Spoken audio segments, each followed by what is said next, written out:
Hey, think of a table. We all sit around tables, and some of us have maybe had the privilege of sitting around some very, very special tables for meals. And in fact, when you actually think about it, the most sacred table, the most special table is probably the one you sit around the most because you've got the people that mean the most to you around that table the most often.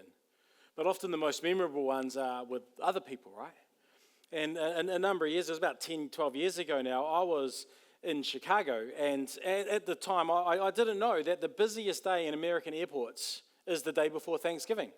And I was flying from here to Chicago on the day before Thanksgiving and navigating my way through these airports, and I just thought American airports are crazy. And when I found out later that was because of the particular day. And because I knew I was going to be in the States for Thanksgiving, I thought, how cool would it be to go and experience like an American Thanksgiving? Like rather than walking around Chicago and just, I don't know, doing what I could do any other day, it'd be pretty special. So I just put some feelers out and said, hey, does anybody know someone in the Chicago area that would be nice enough to have a random Kiwi come along for Thanksgiving? And through a friend of a friend of a friend, I got invited to the most incredible Thanksgiving meal. And in fact, these people didn't just invite me, they had a few other hanger-oners that came along. And I was sort of downtown Chicago, and they were out on what's known as the burbs. So I had to catch this train for about 30, 40 minutes out to the burbs where they were. And fascinating enough, the host connected me and then this lady who actually was from Saudi Arabia. And she had come to the States, and she'd become a Christian. And she couldn't go home to Saudi Arabia because if she went home, the chances are she'd get killed. Her family had totally ignored her. She couldn't post online. Her family couldn't find out where she was because it was such a betrayal to her family what she had done. And she literally had to start a whole new life in the United States. So sitting on the train with her was fascinating hearing her story and all that she'd done because she'd discovered who Jesus was. And we get off the train, and the people's house we're going to pick us up, and they drive us there, and they have this those mansions you see in the movies in suburban America. They literally had one of these houses. It was like, whoa, this is like your house. And when we go into the house, and they have all the, there's a huge table, a lot of us there, big family sort of thing going on, and they have the big roast turkey, and then the pumpkin pie. And then we sit around and we watch some college football in the afternoon because apparently that's what they do in America on Thanksgiving. And it was so special and so cool to be invited into this place and to be so well looked after and to be so well catered for. It was quite remarkable. And I'm sure you could share some pretty cool stories of maybe some tables that you've sat around that have been so memorable, maybe because of who you got to sit with or maybe because of where it was. But we've experienced what it's like sometimes to be around a table. And also, on the flip side of that, some of us have sat around tables where we knew something was wrong, right? You knew kind of going into this meal that something was not quite good. Maybe it was a family meal where you knew there was this argument going on. There was this tension and that tension. You just knew that this was the meal where things were going to just blow up and there was going to be some fireworks going on and you were a bit apprehensive about going along. Maybe it was a farewell meal for someone who was leaving. And it was sort of supposedly this big celebration, but underneath it all was this sense of dread and what's going to happen and pain and hurt because you don't know when you're going to see that person again. And you've gone along to some of these meals with a sense of trepidation because the table's meant to be a place of safety and of welcome, but sometimes it isn't. The meal that I want to talk about today, Jesus sat down at a table knowing exactly what was going to happen, knowing exactly who was around it. He didn't have a hint that this could happen. He wasn't a little bit suspicious as to how things might go. He had full knowledge of what was to take place. He knew that one of the men seated around that table would hand him over to be executed within a few hours. That someone else around that table would vow to never deny him or disown him, and then would go and do so 3 times in the next sort of 24-hour period. that everyone else around that table would abandon him and flee from him and run from him when he got arrested. And what does Jesus do with this? What does he do knowing who's around that table, knowing what's coming up? Does he confront them? Does he withdraw and just step quietly back to protect himself from it? Does he cancel the meal? No. What we'll see is he picks up a towel and he serves those that are there. He washes their feet. He breaks bread with them. He pours wine for them. He serves them. And that's what this week's all about. That's the room that this meal's in. That's the table. And before we go any further, we need to understand what sort of meal this actually was. Because it wasn't just a dinner. In fact, we're going to look at a little bit that Luke wrote about this, and then we're going to look a little bit at what John wrote about this meal. They're both writing about the same meal taking place. And this is what Luke writes for us. He records, when the time came, Jesus and the apostles sat down together at the table. Jesus said, I have been, get this, very eager. I've been very eager, talking about the meal. He had really desired this meal to take place. He was longing for it. He wanted it to happen. He looked forward to it, which is interesting, knowing what it would cost, knowing what was going to go on there. He was very eager. And the other key word here is to eat this Passover meal. This Passover meal, and let me finish this and I'll come back to it.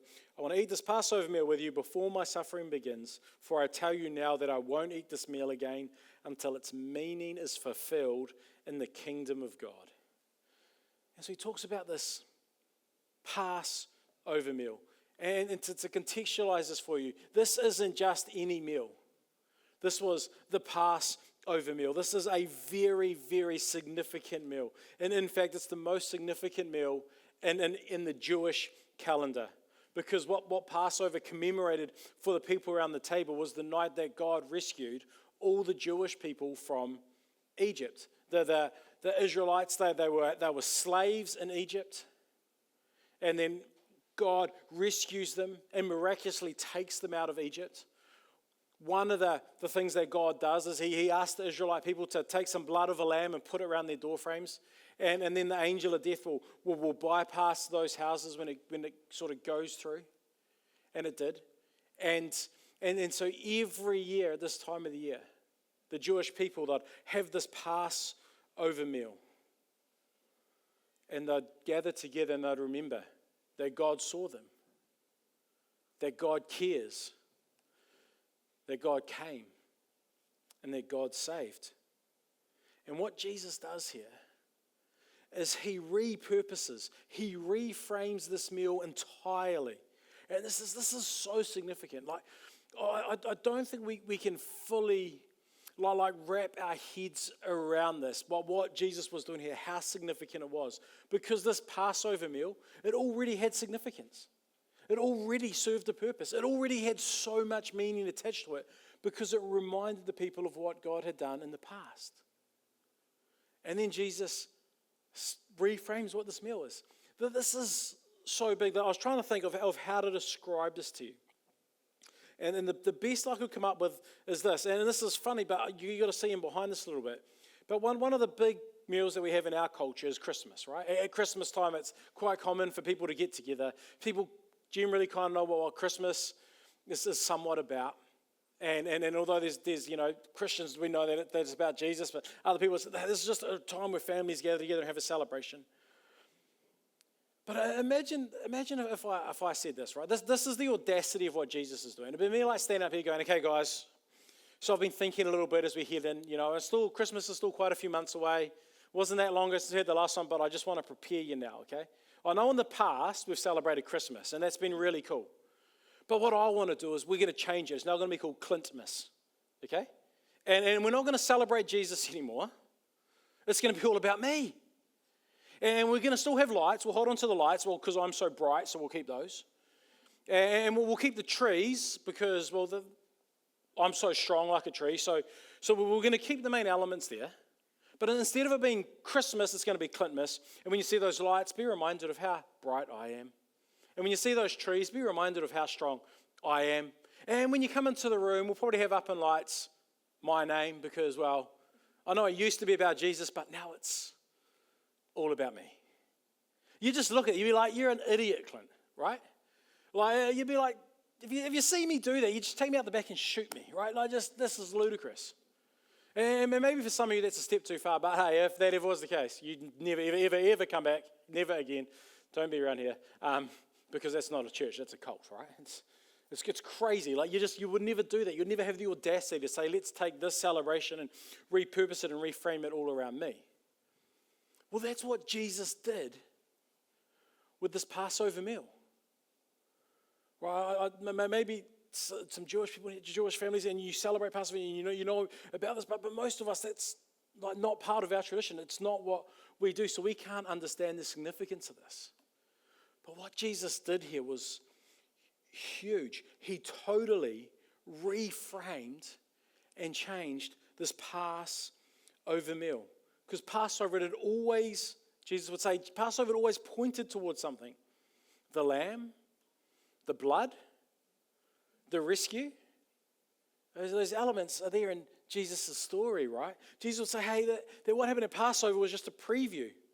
Jesus says, hey, I am what all of this was pointing to. I am it. That bread is actually my body. The cup is my blood, the new covenant that I've come, the new promise that I've made. The rescue that Israel had celebrated every year was simply a preview, was a shadow, because the real rescue was still to come. You see, Israel was rescued from slavery. Jesus said, hang on, but now I'm here. Humanity's been rescued from sin. So here's what's going on. In that room, they're sitting around this table. Jesus had gathered the people that he was the closest to. He had reframed the most sacred meal in their calendar and pointed it directly at himself. And now knowing exactly what's coming, he looks around the table. Let's take a quick moment to see who's sitting there, right? Because this is what John records for us in John 13. He says, Jesus knew that the Father had given him authority over everything, that he had come from God and he would return to God. So the first person that's at that table obviously is Jesus himself. But this tells us something so unique, so special. See, Jesus knew who he was. Jesus knew his identity. It says Jesus knew that the Father had given him authority over everything. Jesus had authority over everything. He knew that he had come from God. He knew where he came from. And he knew he would return to God. So he knew where he was going to. Jesus was very comfortable with and secure in his identity.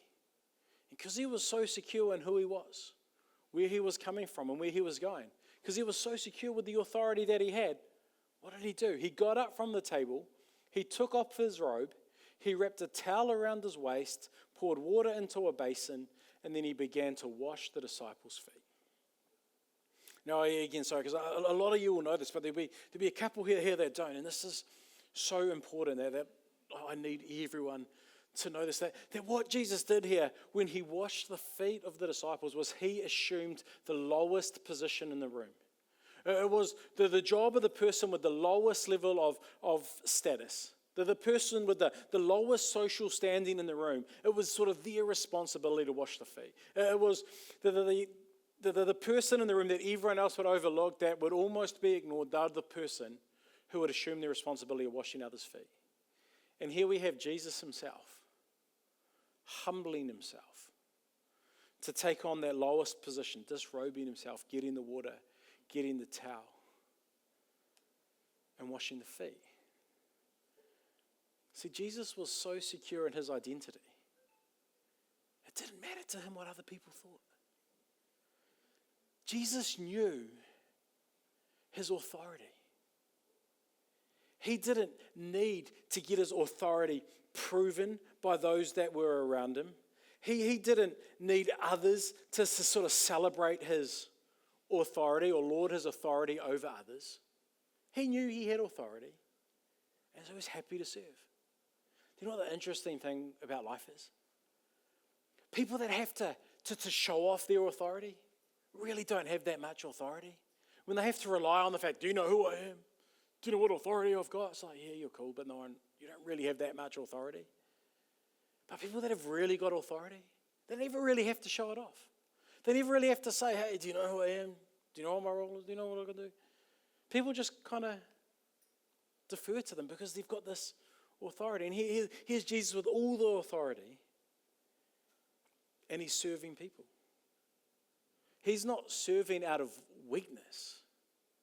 He's serving from a place of total security as to who he was. He didn't need to assert his authority. He already knew who he was. So we have Jesus who knew who he was. And what did he do? He served the others. And who else was around this table? Well, firstly, there's Judas, right? And Judas had already made an arrangement to betray Jesus, to sell him for 30 pieces of silver. So one of the people sitting around this table was someone who was going to betray Jesus. You've been betrayed. Chances are you've been betrayed. Probably different extent levels. But betrayal hurts. Betrayal sucks. Betrayal's soul destroying, right? When you've been betrayed by someone close to you. It causes sleepless nights. It causes a huge amount of tears. It's painful.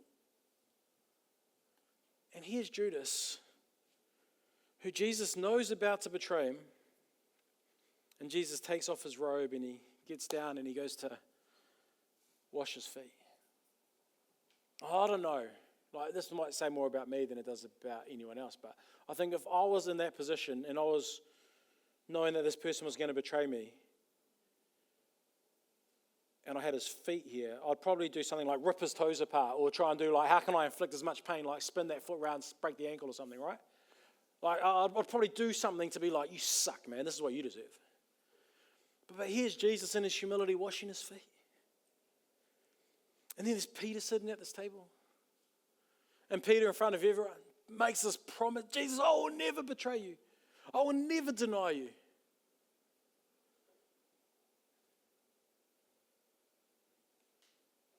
Come on, again, we've felt the pain of being rejected. That hurts. It's not pleasant. Again, there's scales here, but some rejection, lots of sleepless nights, some rejection can actually affect this person's psyche for the rest of their life. And here's Jesus sitting there by someone he knows is going to reject him not once, not twice, but 3 times. And he breaks bread with him. And he drinks wine with him.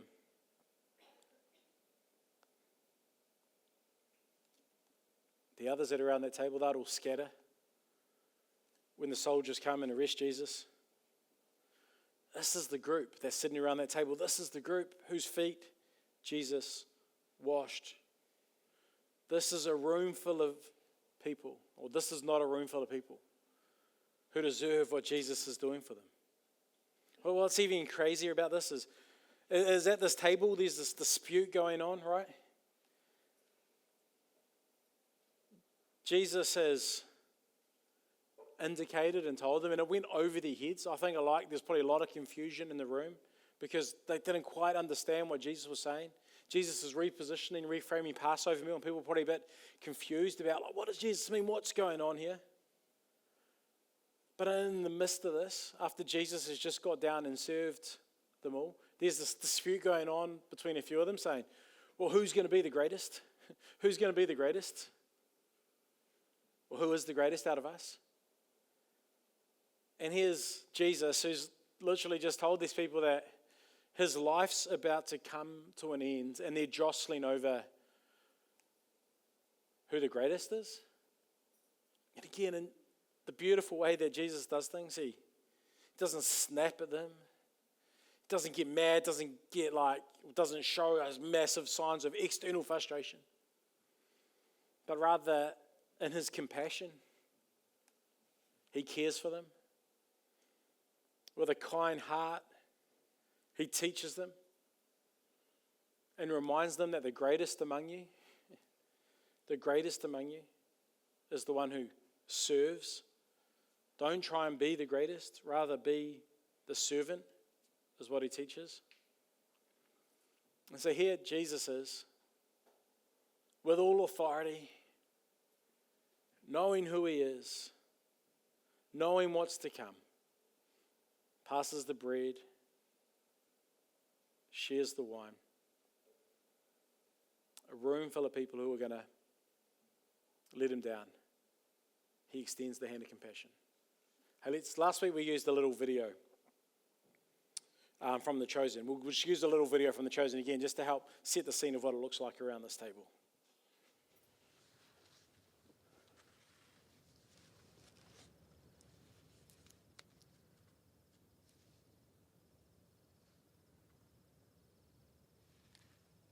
Blessed are you, Lord our God, King of the universe, who brings forth bread from the earth. Amen.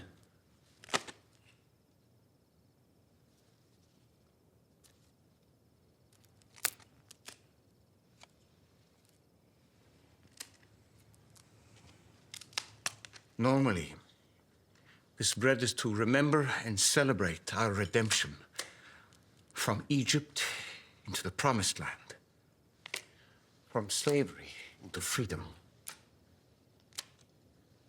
Tonight, we celebrate your redemption from sin because of me.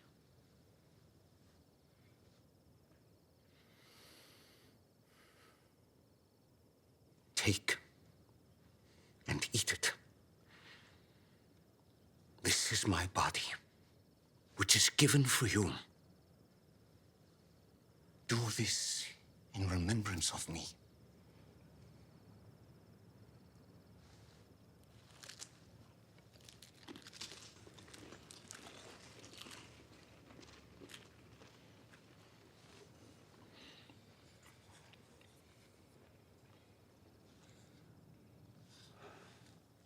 Blessed are you, Lord our God, King of the universe, who creates the fruit of the vine. Amen. Normally, the wine allows us to remember and celebrate the blood of the Lamb spread on the doorposts of our ancestors. But tonight, likewise, this is my blood of the new covenant, shed for you and for many, for the forgiveness of sins. Drink it, all of you, in remembrance of me.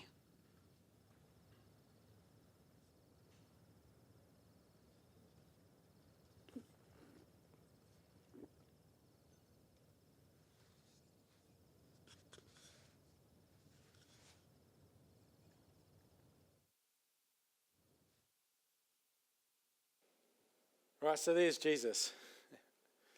He's at the table with the people that are about to betray him, the people that were about to reject him, the people that were going to run from him. And he saw it all. He saw the betrayal, the denial, the abandonment. Nothing was hidden from him. Not only did he stay at the table, he served those who sat around the table. He fed them. He washed them. He then even gave them a way to remember him.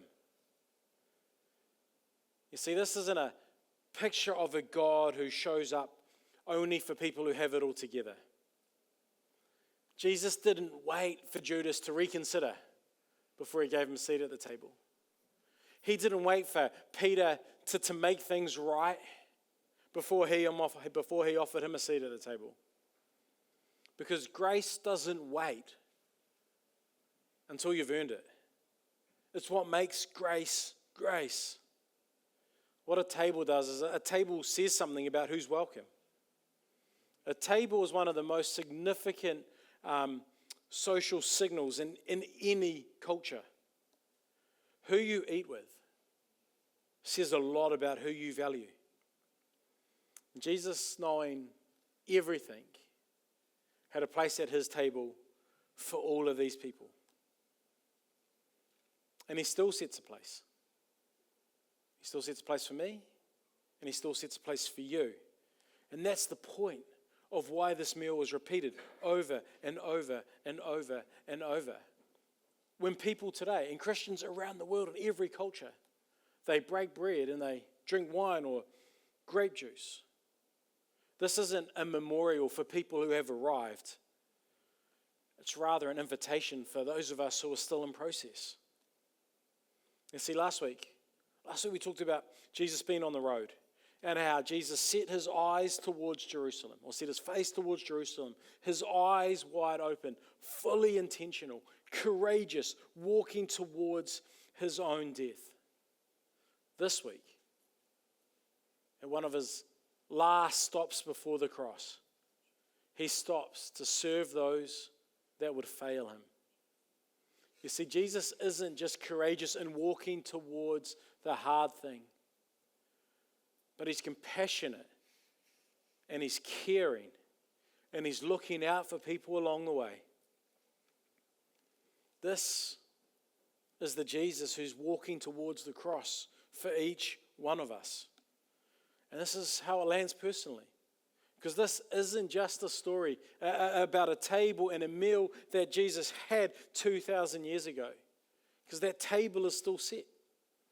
And there's a place at it with my name, and there's a place at it with your name on it. You see, what's so important to understand? What Jesus' life teaches us so clearly is that he doesn't just come and say, hey, serve like me. He doesn't just come and say, hey, I want you to do a better job at serving others. Rather, he serves us first. Before we had it all together, before we even knew what we were doing, he served us. The table proves that God isn't a God who simply wants to reward people for getting everything right. Rather, the table proves that God is for people, all people. People who, just like the disciples, argue and squabble over the wrong things, who get things wrong, who betray, who reject, who should know better but do the wrong thing anyway. And if you've never really sat with this, man, you're in the right place right here, right now. Because the question for you isn't, are you good enough? Do you deserve to be at this table? Because none of us deserve to be at the table. The question is whether you're willing to accept what's already been done for you and take up the invitation to the table. See, it blows me away because the way that most of us get invited to the table is through a friend of a friend of a friend. I love that Jesus is known as a friend of sinners. And the way we get invited to the table generally is through a friend of Jesus. And I look back at my time in Chicago and I got invited to this incredible table where everything was laid out for me. Everything was done for me. Not because I'd done anything to deserve it. Not because I warranted a place at that table, because I wasn't family or a close associate of the people that were hosting it. I was just a friend of a friend of a friend. And they served me so well. And hey, we get invited to Jesus' table because we're a friend of a friend of a friend. And he has served all of us so well.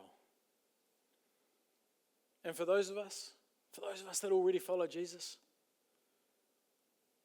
the invitation is to let what he's done for us change how we treat those that are around us. We can treat them different, not out of obligation, but out of overflow. Most people who have been genuinely served look to serve others.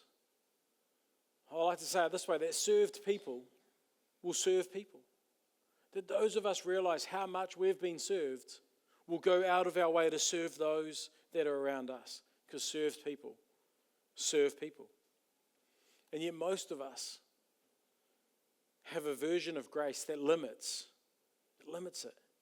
We extend grace to people that we think deserve it, or to people who have apologized, or to people whose failure maybe didn't cost us personally too much, We have a threshold with our grace. Jesus doesn't. So maybe ask yourself this. Is there someone in your life that you've written off? Someone whose betrayal or failure has moved them out of your circle? What would it look like with that person in mind to pick up a towel instead?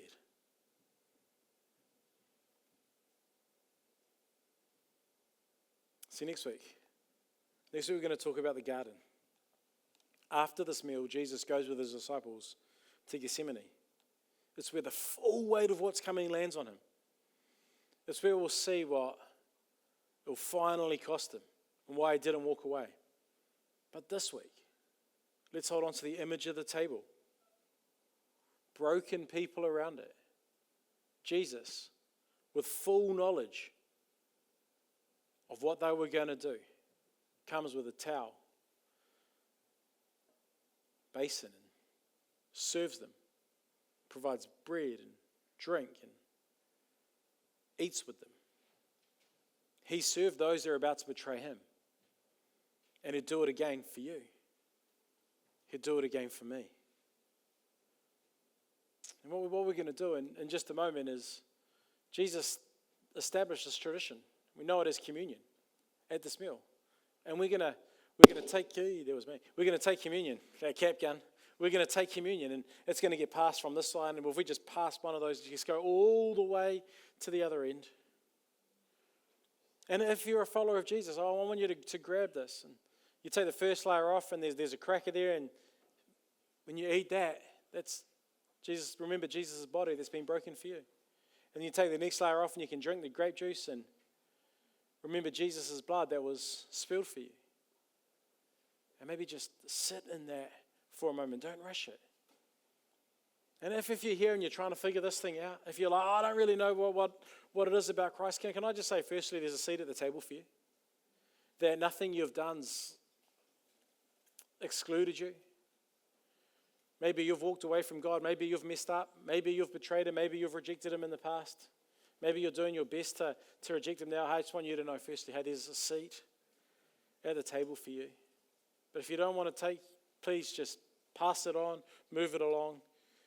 And I'd like to invite the team up, because as we take communion together, our incredible team's going to play a song called Known. And what this song does so well, I think so poetically, so nicely, so clearly, is it just helps us see how God manages in the most incredible way to fully know us and yet fully love us at the same time. Thanks, guys.